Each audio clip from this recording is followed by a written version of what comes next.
আসসালামু আলাইকুম সবাইকে, আশা করি আপনারা সবাই অনেক ভালো আছেন। তো আমি এক সপ্তাহ আগে আমার দাদু বাড়ি বাগেরহাট থেকে ঢাকা এসেছি। বাগেরহাট থেকে ঢাকা আসার এক সপ্তাহের মধ্যে কিন্তু আমি কোথাও বের হই নাই। আজকে আমার অনেক ঘুরতে মন চাচ্ছিল, তাই আমি আর আমার হাজবেন্ড ঘুরতে বেরিয়ে পড়লাম। ঘুরতে ঘুরতে আমরা চলে এলাম মনোরম পরিবেশওয়ালা একটা রেস্টুরেন্টে। কিন্তু আমি নিজের মনকে নিজে একটা প্রশ্ন করছিলাম, সেটা হলো কয়েকদিন আগে যে রেমাল ঝড়টা হলো, সে ঝড়ে কিভাবে রেস্টুরেন্টটা মোকাবেলা করলো, এত সুন্দর ডিজাইন উড়ায় নিয়ে যায় না কিভাবে সম্ভব, এটা নিয়ে আমি অনেক প্রশ্ন করছিলাম নিজেকে নিজে। তো যাই হোক, কোনো না কোনো তো একটা ব্যবস্থা ছিল যে কারণে এত সুন্দর রেস্টুরেন্টটা। তো আমার মনের প্রশ্ন বাদ দিয়ে এখন আমি চারিপাশটা ঘুরে ঘুরে দেখছিলাম। দোলনা দেখলে আমার মাথা একদমই ঠিক থাকে না, একবার না একবার বসাই লাগবে দোলনায়। আমি জানি না আমার মতো আর অনেকে আছে কিনা, নাকি একা আমারই অভ্যাসটা। আমার কাছে এখানকার এই জিনিসটা অনেক ভালো লেগেছে। তো এক এক করে আমাদের খাবার আসা শুরু হয়ে গিয়েছে, আর আমি দেখছিলাম যে কোনটার ভিতরে কি আছে। ইদানিং আমি মুরগির কোনো কিছু খেতে পারছি না, আমার কাছে ভালো লাগে না মুরগির কোনো কিছু খেতে। তারপরেও আজকে ভাবলাম যে যেহেতু রেস্টুরেন্টে আসছি, ট্রাই করব।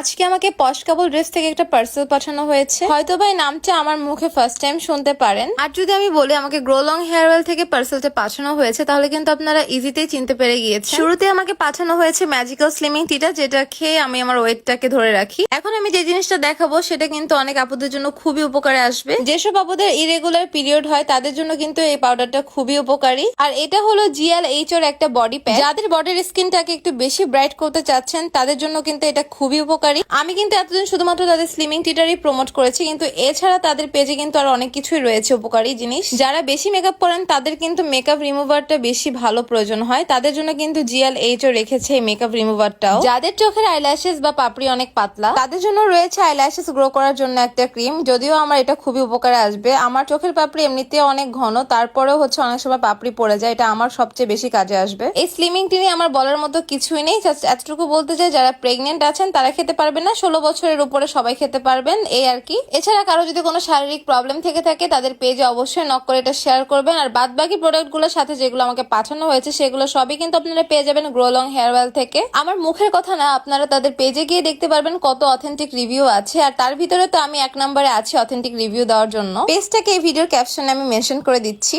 খাবারগুলো দেখে কিন্তু অনেক লোভনীয় লাগছে, যদিও আমি পরে ভয়েস ওভারটা দিচ্ছি, আমার এখন আবার খেতে মন যাচ্ছে। খাবারের সাথে সাথে এখানে খালি একটা আলাদিনের প্রদীপও দেওয়া হয়েছে, এটা হয়তোবা অ্যাস্ট্রে হিসাবে ইউজ করার জন্য দিয়েছে, যারা স্মোক করে হয়তোবা তাদের জন্য, কিন্তু আমি শুরুতে এটা বুঝতে পারিনি। বাহিরে প্রচুর গরম লাগছিল বলে আমরা ভিতরে চলে এলাম, কারণ ভিতরে এসি ছিল। সাথে কিন্তু আমার সবচাইতে পছন্দের কফিও ছিল, কিন্তু কফি খাওয়া আমার একদমই নিষেধ ইদানিং। কিন্তু আমার নিষেধ থাকলেও আমি 1-2 চামচ কফি খাবো, এটা আমি মনে মনে ভেবেই নিয়েছি। ভেবেছিলাম নোবেল হয়তো আমাকে নিষেধ করবে, নর্মালি কিন্তু আমি কফি খেতে গেলে ইদানিং নোবেল অনেক বকাঝকা করে, কিন্তু আজকে আমাকে কিছু বললো না, বললো যে অল্প করে খেতে আর বাকিটা ওকে দিয়ে দিতে। আমি এখানে চামিচে করে কফি খাচ্ছিলাম, আর নোবেল আমাকে বারবার বলছিল বেশি খাওয়া যাবে না। কিন্তু আমার মতো কারা কারা কফি লাভার আছেন অবশ্যই কিন্তু কমেন্ট করে জানিয়ে দিবেন। তো নোবেল এদিকে গোলাপ জামুন খাচ্ছিল, আমারও কিন্তু পছন্দের একটা মিষ্টি এটা। যদিও চিকেন খেতে পারি না, কিন্তু এই চিকেনটা দেখে আমার অনেক খেতে মন চাচ্ছিল, তাই 1 পিস নিলাম। আসলে কিন্তু অনেক মজার ছিল। এরপর আমি এখান থেকে এক একটা করে তুলে তুলে দেখছিলাম যে কি হবে, যদিও আমি জানি না, হয়তো বা ইন্ডিয়ান ডিশ কোনো কিছু একটা হবে। খাবারগুলো অনেক ভালো ছিল খেতে, যেমন টেস্ট ছিল তেমন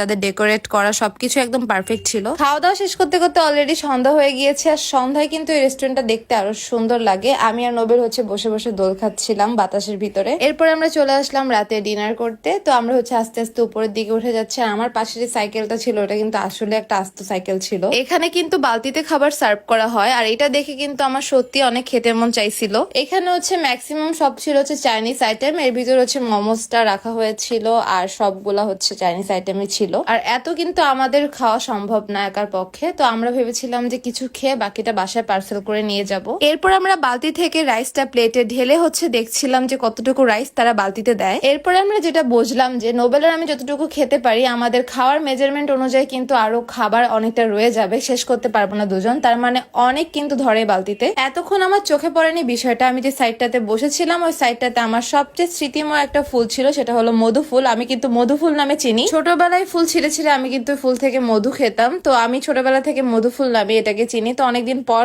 তার সাথে আমার দেখা হলো। এই ছিল আমার আজকের মতো ছোট্ট একটি ভিডিওটা যদি ভালো লেগে থাকে অবশ্যই আমার পেজটাকে ফলো করবেন, সবগুলো ভিডিওতে লাইক কমেন্ট শেয়ার করবেন। Thank you.